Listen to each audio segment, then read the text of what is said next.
Hello guys, and welcome back to another video. Today we're gonna see how I got to 2,963 trophies, and I am currently 816th in the world.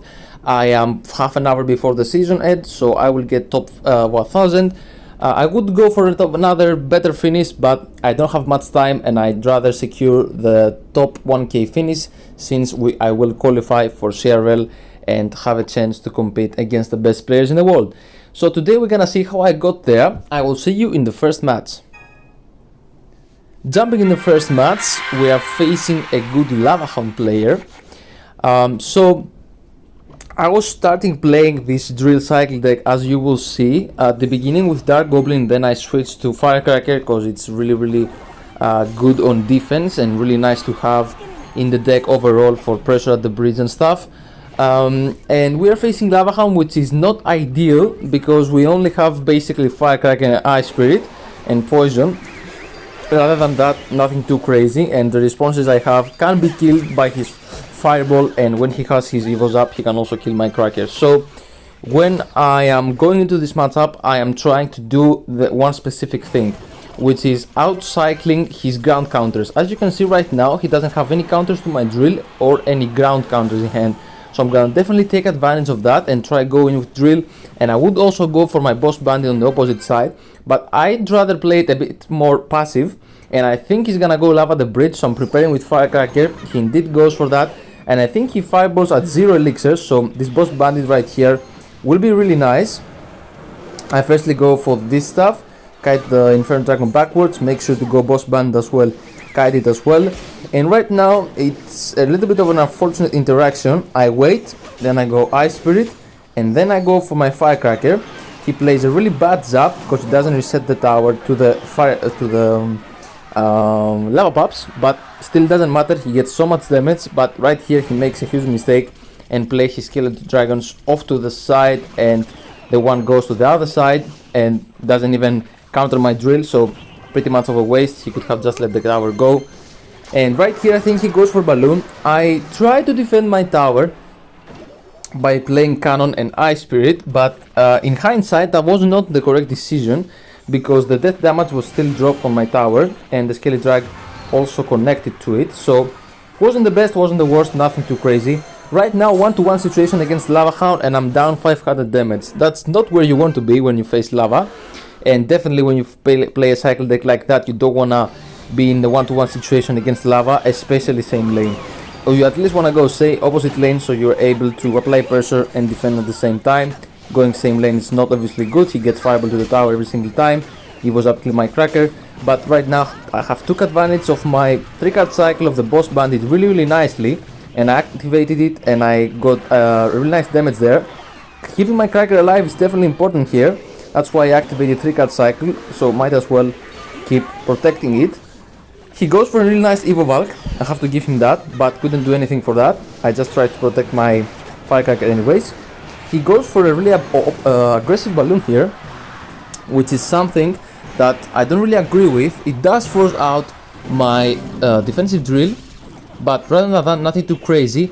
I let it get some damage, because if you take a look at his hand, he doesn't have any ground troops in hand, as we said.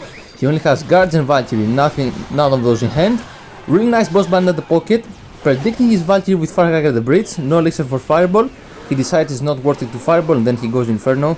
And then he goes for another really offensive Balloon into my Poison, kind of.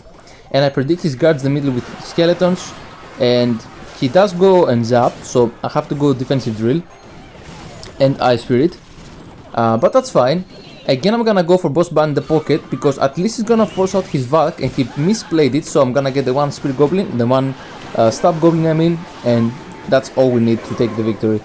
Honestly, really nicely played from our side. It's not so easy to apply pressure and defend at the same time, but we were able to do that efficiently in this matchup, and that's why we got the win. I'll see you in the next one. And now we go into the next one. It's the time which I started switching decks a little bit. You know, when I do that I get tilted a little bit. I have to be honest here, but I did it to one thing, not get sniped, because there was a specific clan, I think was Top Flame, which consistently tried to snipe me. A lot of players from the clan was trying to go ahead and play with me over and over again. But I switched decks to avoid that, and yeah, I didn't really expect to get sniped down here. And I'm not saying that I am low, but I wasn't even top 1k at this point, so I was a little bit surprised there. I guess no lifers. And now we face Giant Graveyard, which someone would say you don't have that bad matchup. You have the poison, you have cannon for Giant, you have quick cycle, boss bandit is broken, etc, etc. But if you say that, you don't know what you're saying about the game. Because in this matchup, it's really important for me to play perfect defense. And even if I go poison on the graveyard, it's not gonna be fully defended, because the graveyard is always get some random RNG and some random giant hit, because he has arrows and snowball, 2 small spells for my spirit goblins and skellies. So it's really not that easy. If I had Evo skellies instead of Evo cannon here, I might be in a little bit of a better position. But at least Evo cannon is good for his minions, because those are really annoying. Like right here, I had to poison them, even though I know he has the graveyard, but that was not so bad. It was single elixir, he couldn't have punished me anyways. I tried to go mine at the back, push down the guards, but he has elixir, so he defends with arrows, and everything is secured on his side. And we go into double elixir without having a huge damage advantage, which is not ideal. And the thing is, I would like to go opposite lane, but if I go opposite lane, I cannot get the poison on his tower, so I am stuck going same lane into a bowler, into a guards, and that's why this matchup seems a little bit better than it is. I can definitely guarantee you that. And you're gonna see we have a really close game ending here. So he has a giant and bowler coming my lane. I try pop the ability twice, have my boss bandit stay alive a little bit more, waste the musketeer evo ammo so I can go for my cannon. And I'm going for my poison there. In hindsight, it would have been better to go for it on the minions and mask, better value, and I could have defended with my spirit goblins. But it seems fine. I do not know how the bowler didn't get any damage there. The musketeer kept killing my spirit goblins and he didn't get any shots on the tower. I was a little bit lucky, but we need early luck in this matchup, so I'll take it. Nice connection there. I thought he was gonna go to guard, so I predict log, but he chooses not to do that. And we just go skellies, kill this quickly. We are down some elixir, so he takes advantage of that and goes all in. We don't have our login cycle, but we're able to cycle it because of 3-card cycle. He predicts our spirit goblins and gets some really nice damage here. Nothing I could have done basically here. I was down elixir, stuck at defending the whole time, and I had to not play the poison there. If I played it, he would have just went giant minions the bridge, no evo cannon in cycle, and then I would be screwed. So in this matchup, another thing is you wanna take a look for is evo mask, because evo mask sometimes can get so much value on your evo cannon, on your boss bandits, can kill basically everything, and they can just arrows your spirit goblins, snowball the skellies, and they just get a lot of stuff going on the map. Perfect defense here. I didn't take a single bit of skelly damage, and that's where the game started turning around. I was able to fully defend that without even spending my poison, which is also really important, because at some point we will have to go for the poison offense. There's no way I'm getting damage only with the miners. Boss bandit will not connect on his tower if he doesn't screw up like horribly. And right here he just goes for his evo mask, but I predicted really nicely, and we are able to get some nice defense going. He goes for the evo snowball and we take some damage, but not too much, thankfully. And right here I panicked a little bit, played the ice spirit. Thankfully bowler again doesn't connect, and we go miner the back, and now we need to start poisoning. If we don't start poisoning here, it would be a huge mistake. And I just placed the ability to not also DPS the giant, but keep my 3-card cycle going for just a little bit more, so I'm able to cycle to more miners, apply pressure while defending, and defend without spending my poison here.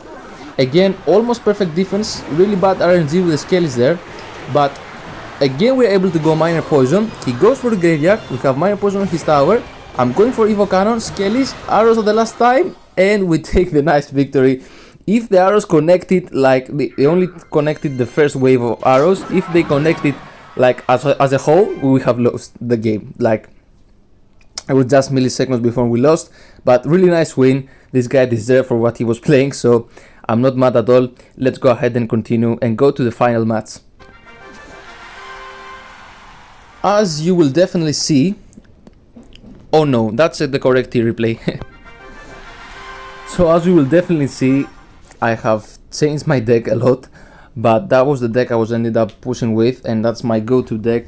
Really good this season, and it's one of my best decks ever, so I stuck with it. I know how to play it good.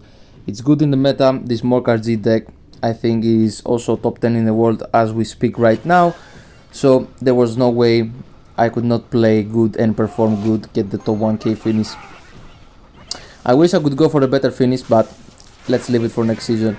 So, beginning of the match, I am noticing this guy has probably recruits, so I'm just playing really passive. In this matchup, what you have to identify is if they have a big spell, because if they don't have a big spell, it's your only chance of breaking through and being patient and breaking through in double elixir. Because if you are like, I go RG here only for the reason being that he went super aggressive with royal hogs, and I know he has evo cage in cycle, but it still wouldn't have been enough, and I would get some nice cheap damage to start off the game. And I was a little bit gambling there because I didn't even know if he had a big spell or not, because if he had one, any damage I would get here would be really nice, because I wouldn't really get a lot of damage going in double. Because he doesn't have a big spell, we can just defend in single, being really patient, and in double, the way we wanna play this is stack up our hunters on our side, take advantage of our 3-card cycle so we're able to cycle to more hunters, and just go all in on one side. We basically just stack up the lane and he cannot do a single thing. But before that happens, we have to play some nice defenses. So right here I'm just logging the other side, going guards in the middle, going hunter up top to the flying machine I think, and right here everything is nicely defended. I'm gonna go for a late E-Spirit, could have been better placed, but that's fine. He goes for Royal Hogs, and I have to be honest, that was really shit fireball. That was horrible. I tried to hit all of them, but I was playing it a little bit sooner than later. I thought I didn't have elixir, so I pre-placed it, but it ended up going quicker on the map, so I missed two Royal Hogs. So for that mistake I ended up taking so much damage, but you can still see how we play this and we are able to do something just because he doesn't have a big spell. So I'm going Monk, I'm going Hunter, and I know that I have to give up some damage. I'm not gonna be selfish trying to defend everything. I don't care about taking some damage to the right hand side. He does the mistake of going Royal Hogs again. I have cycled to another Hunter and I have the 3-card cycle enabled, and right here I'm gonna pressure him with Monk and guards, and because I have my Monk down, he misplaced his bar barrel. He goes for a really late arrows, but right now he's struggling. The barbarians are his tower, guards are still alive, Hunter is also going, and I can just go for another RG, and that's GG's. He misplayed a little bit towards the end, but it was also really nice that we started up from the back and forced him to go opposite lane, and still wasn't enough because we have cycled back to another set of Hunter, going in with Monk and guards, and that's what I like about this deck. With Monk in the deck, you have basically a secondary win condition you can go ahead and pressure with. Not in every single matchup you will break through with RG. For example, in this one, no big spell, Monk is great, I stack up my hunters, and the last card I will play is RG. I'm just cycling to a lot of units so he cannot do anything. Even if he went recruits there, they would have just been demolished by the hunter, and the other hunter I would have cycled at the bridge. So that was really nicely played on our side. So that was it for today. I hope you enjoyed, and I will see you from the next season where we have Evo Wits and some gameplay is definitely gonna be coming. So stay tuned, and I'll see you the next one. Bye bye.